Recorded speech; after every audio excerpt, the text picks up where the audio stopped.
je m'appelle Anne-Clémence Vion, je suis chercheure en biologie vasculaire à l'Institut du thorax et aujourd'hui je vous présente mon haut tableau sur le rôle des contraintes mécaniques dans les anévrismes intracrâniens. Donc tout d'abord, qu'est-ce qu'un anévrisme intracrânien ? C'est une dilatation en forme de ballonnet qui va se former préférentiellement au niveau d'une bifurcation d'une artère cérébrale, au niveau de ce qu'on appelle le polygone de Willis, à la base du cerveau. Il y a plusieurs facteurs de risque qui contribuent à la survenue de cet anévrisme, comme l'hypertension ou l'âge, mais aussi le fait d'être une femme. 65% des patients sont en fait des femmes. Il y a également un facteur environnemental qui est la consommation de tabac ou d'alcool. Et certaines formes d'anévrisme vont être des formes familiales, c'est les formes les plus graves et elles sont généralement associées à une mutation. Ce qui est problématique dans l'anévrisme, ce n'est pas l'anévrisme en tant que tel, mais c'est sa rupture, parce qu'elle va causer une hémorragie sous-arachnoïdienne qui va être fatale dans 50% des cas. Et quand elle ne le sera pas, elle va laisser des séquelles neurologiques majeures. Ce qui est aussi problématique, c'est qu'aujourd'hui, il n'y a pas d'outil de diagnostic pour savoir si un anévrisme est à risque de rupture ou non. Et il n'y a pas non plus de traitement préventif non invasif qui permette de prévenir la rupture.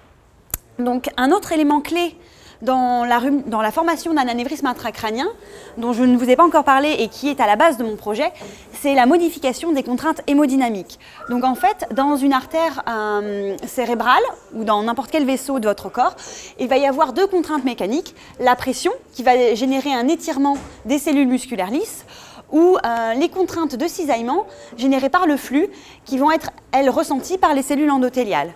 Ces contraintes mécaniques sont normalement bénéfiques pour les vaisseaux qui sont spécialisés pour y répondre.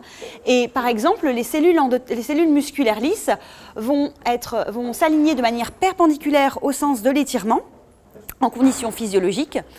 Et les cellules endothéliales vont s'aligner avec le flux en conditions de flux physiologiques. Cette réaction des cellules vasculaires est possible car ces cellules vasculaires possèdent de nombreux mécanosenseurs qui convergent pour la plupart vers un remodelage du cytosquelette d'actine, avec formation de fibres de stress et d'actine corticale en fonction des cas. Ce réarrangement du cytosquelette est possible grâce à l'activation de petites protéines G de la famille Rho, qui vont passer d'un état inactif associé au GDP à un état actif associé au GTP, par le biais d'une famille de protéines qu'on appelle les guanine exchange factors, les GEF. Si on revient maintenant sur notre anévrisme intracrânien, là où il se forme, c'est là où les artères cérébrales bifurquent et les angles de bifurcation de ces artères cérébrales sont particulièrement grands par rapport au reste du corps. Et cela va modifier localement les contraintes mécaniques. On va avoir une augmentation de la pression au regard de la bifurcation et une augmentation des contraintes de cisaillement également au regard de cette bifurcation.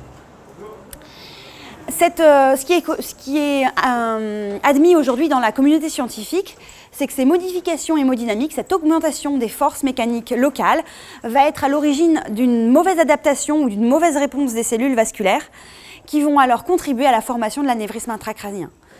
Ce que j'essaie d'identifier pour mon projet, c'est quels vont être ces éléments clés mécanosenseurs pour transformer l'activité mécanique en activité chimique dans la cellule, en me concentrant particulièrement sur cette famille de protéines, les GEF.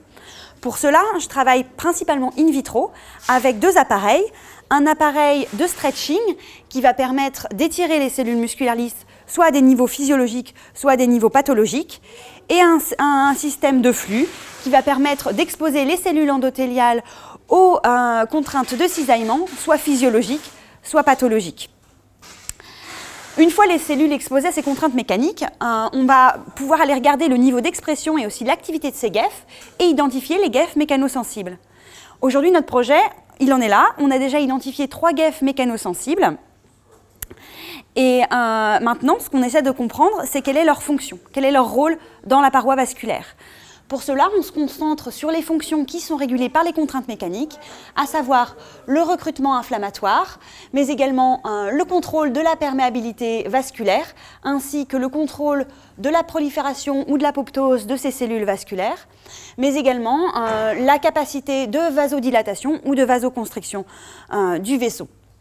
Une fois ces fonctions identifiées, ce qu'on espère, c'est pouvoir utiliser ces protéines ou ces mécanismes identifiés pour prévenir ou stabiliser la formation de l'anévrisme, mais également pour mettre en place des outils de diagnostic qui permettront de savoir si un anévrisme est à risque de rupture ou non, et donc d'aider les cliniciens dans la prévention, la prise en charge des patients.